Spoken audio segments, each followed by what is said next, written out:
Assalamualaikum warahmatullahi wabarakatuh.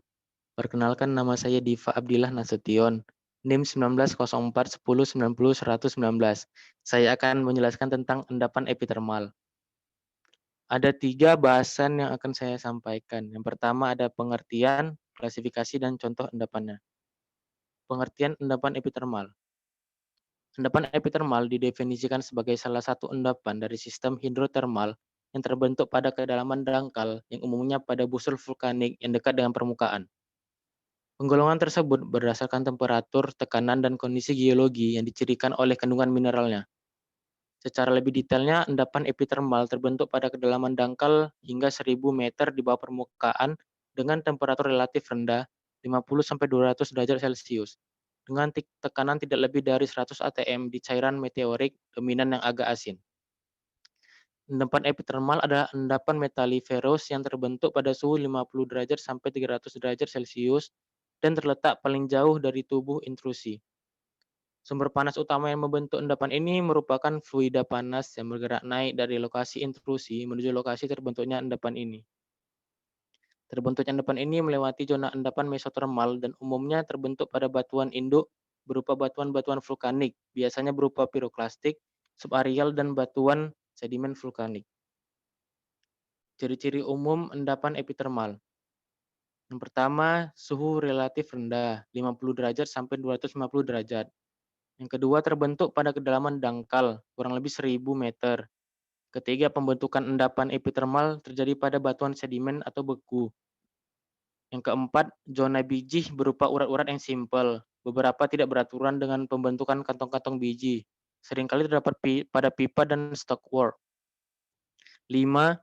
Logam mulia terdiri dari timbal, seng, emas, perak, merkuri, antimon, selenium. Yang keenam, mineral biji berupa emas, perak, elektrum, bismut, pirit, dan lain-lain. Yang ketujuh, mineral penyerta adalah kuarsa, cer, kalsedon, ametis, serisit, klorit, dan lain-lain. Ubahan batuan samping terdiri dari certification, kaolinisasi, piritisasi, dan lain-lain.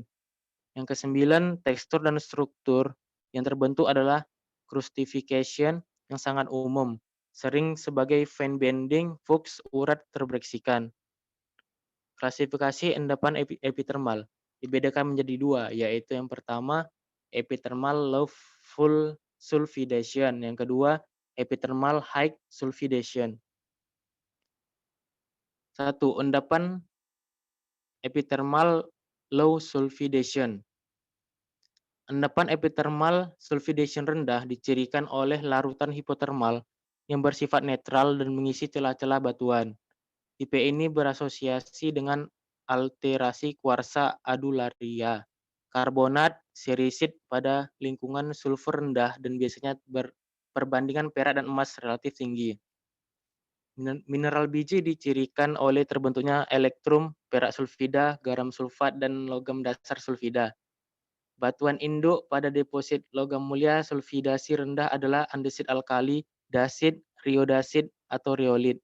Secara genesa, sistem epithermal sulfida rendah berasosiasi dengan vulkanisme riolitik. Tipe ini dikontrol oleh struktur-struktur pergeseran. 2. Epithermal high sulfidation. Endapan epithermal high sulfidation dicirikan dengan host rock berupa batuan vulkanik bersifat asam hingga intermediate dengan kontrol struktur berupa sesar secara regional atau intrusi subvulkanik. Kedalaman formasi batuan sekitar 500 sampai 2000 meter dan temperatur 1000 sampai 3200 Celcius. Endapan epithermal high sulfidation terbentuk oleh sistem dari fluida hipotermal yang berasal dari intrusi magmatik yang cukup dalam. Fluida ini bergerak secara vertikal dan horizontal menembus rekahan-rekahan batuan dengan suhu yang relatif tinggi. Fluida ini didominasi oleh fluida magmatik dengan kandungan acid yang tinggi, yaitu berupa HCl, SO2, H2S. Contoh endapan epithermal.